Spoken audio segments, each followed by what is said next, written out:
Bonjour et bienvenue dans cette nouvelle vidéo où je vais vous parler des quartz cristal du Mont Blanc. Je suis Peggy et je suis la créatrice de la boutique des eudionie.com et je vous laisse aller découvrir la boutique dans les commentaires où vous retrouverez le lien du site. Alors j'avais envie de vous parler donc des quartz cristal du Mont Blanc. Peut-être que celles qui sont habituées à la boutique et qui ont l'habitude de venir en vente live en ont déjà vu. Et j'avais envie de vous parler de ce sujet-là parce que je trouve ça extraordinaire. Les quartz cristaux du Mont Blanc, mais aussi on a du quartz fumé du Mont Blanc. Donc on a ces deux pierres différentes, cristal et fumé, qui viennent du Mont Blanc. Pourquoi je dis que ça vient du Mont Blanc? Parce que c'est une histoire extraordinaire. Donc souvent dans les pierres, on nous demande mais d'où vient cette pierre? Où est-ce qu'elle a été prise? Dans quelle carrière? Est-ce qu'il y a eu des explosifs? Etc. etc. Ici, ce que j'adore dans ces quartz du Mont Blanc, c'est qu'il n'y a rien de tout ça. Et en plus, je peux vous dire d'où vient ce quartz du Mont Blanc. Donc il faut savoir que le quartz du Mont Blanc, comme il est pris dans les montagnes à très haute altitude, c'est un quartz qui est extrêmement pur. Et en 1900, en début du XXe siècle, il faut savoir que ce quartz était utilisé notamment dans les plus beaux palais, que ce soit en France, en Suisse ou même partout en Europe. Vous savez, les lustres, eh bien les lustres étaient faits avec des quartz cristaux du Mont Blanc. Donc c'est vraiment la référence, et d'ailleurs aujourd'hui au niveau de la pureté du quartz cristal ou du quartz fumé, la référence reste les Monts Blancs.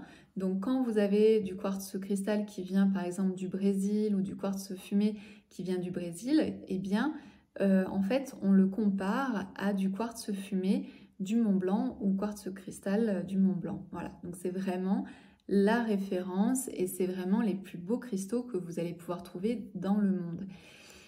Comment ils sont ramassés, d'où ils viennent, etc., etc. Donc il faut savoir que j'avais envie de pouvoir proposer que ce soit des eudionies ou des bijoux réalisés 100% français, qui soient vraiment, que toute la chaîne soit française et que je puisse vous dire qui a fait quoi et d'où ça vient. Donc, je ne savais pas à l'époque si c'était possible ou pas. Et c'est aussi possible, par exemple, avec de l'améthyste. Donc, tout simplement, je suis partie à la recherche et j'ai découvert les cristalliers.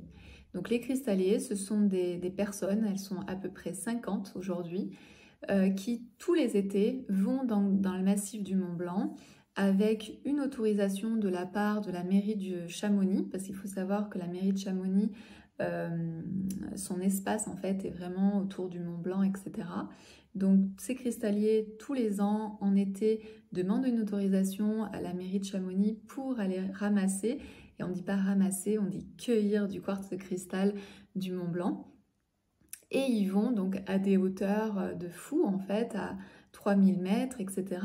Donc c'est vraiment des alpinistes, c'est vraiment des gens extraordinaires déjà d'un point de vue physique. Et ensuite, ils vont récolter, ils vont cueillir les quartz cristaux qui se trouvent en fait dans des petites cavités, dans des sortes de petites grottes. Donc, il faut savoir que les cristalliers ont transmis de père en fils les bons endroits. C'est un petit peu comme les bons endroits des champignons. Et bien ça, c'est la même chose en fait avec les quartz. On transmet en fait de génération en génération là où on peut aller pour aller chercher les plus beaux cristaux. Alors, il faut savoir qu'aujourd'hui, avec le réchauffement climatique, il y a des cristaux qui sont accessibles, qui ne l'étaient pas il y a par exemple 30 ans ou 50 ans. Mais aussi, c'est beaucoup plus dangereux en fait pour les cristalliers d'aller chercher ces cristaux parce que la roche en fait est moins maintenue par le froid et éclate. Et donc, au niveau de l'accessibilité, c'est beaucoup plus compliqué. Et aujourd'hui, il y a des cristalliers qui ne vont plus là-bas parce que c'est trop compliqué. Il faut savoir que les cristalliers, par exemple du côté français, du Mont Blanc côté français, n'ont pas les mêmes restrictions que par exemple les cristalliers du côté suisse. En Suisse, un cristallier, lorsqu'il trouve des cristaux, il va les ramasser et ensuite il peut demander à un hélicoptère de venir les chercher. Donc là, en fait, il peut y avoir beaucoup de kilos qui sont emmenés par l'hélicoptère. Il faut savoir qu'en France, du côté de Chamonix, c'est interdit Donc le cristallier qui va découvrir plein de cristaux, il va les ramasser, il va bien sûr les protéger pour pas qu'ils soient cassés, il va les mettre dans son sac et il va redescendre avec son sac dans la vallée. Donc c'est vraiment juste incroyable, en fait c'est un métier qui est vraiment incroyable, donc vous imaginez bien qu'ils ne peuvent pas en redescendre des kilos et des kilos, de plus ils n'utilisent pas non plus d'explosifs, parce qu'en fait quand c'est dans la cavité, il y a juste à soulever et à cueillir, c'est pour ça qu'ils disent cueillir, parce qu'en fait c'est vraiment, on les prend comme ça et ça vient tout seul. Donc il n'y a pas d'explosifs, il n'y a pas d'utilisation de voitures, d'hélicoptères, etc.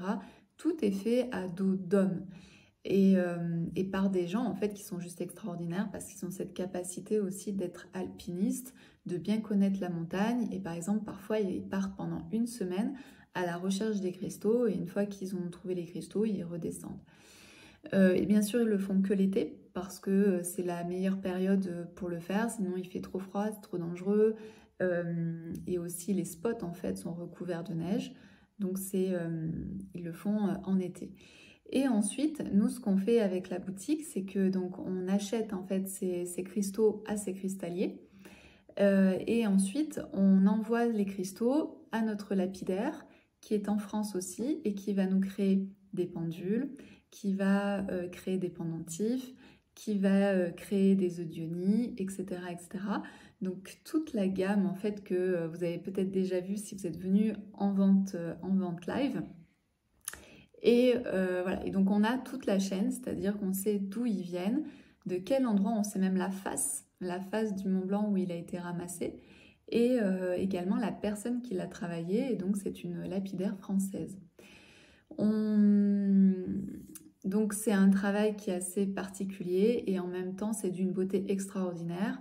Ici j'avais juste envie de rappeler le travail d'un lapidaire. Le lapidaire c'est celui qui va observer la pierre, qui va voir ce qui fait qu'elle est atypique, qu'elle est magnifique et il va la tailler dans un certain angle pour lui donner toute sa beauté. Donc le lapidaire il est vraiment là pour embellir la pierre et la rendre encore plus belle. Donc ça c'est le travail du lapidaire et c'est pour ça que on a des choses qui sont extraordinairement belles parce qu'on travaille avec des gens qui sont de véritables artisans, avec une véritable expérience et expertise. Voilà ce que j'avais envie de vous raconter autour du quartz rose, du quartz cristal et du quartz fumé du Mont Blanc. Et puis il faut savoir aussi qu'on a l'améthyste, mais ça c'est de l'améthyste d'Auvergne et qui est pareil, qui est ramassé à la main. Donc il n'y a pas non plus d'explosifs et on sait d'où viennent les améthystes.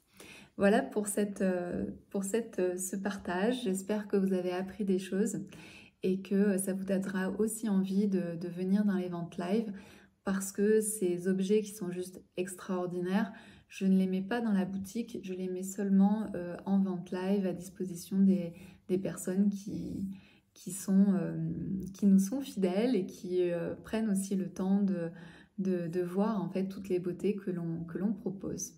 À très bientôt!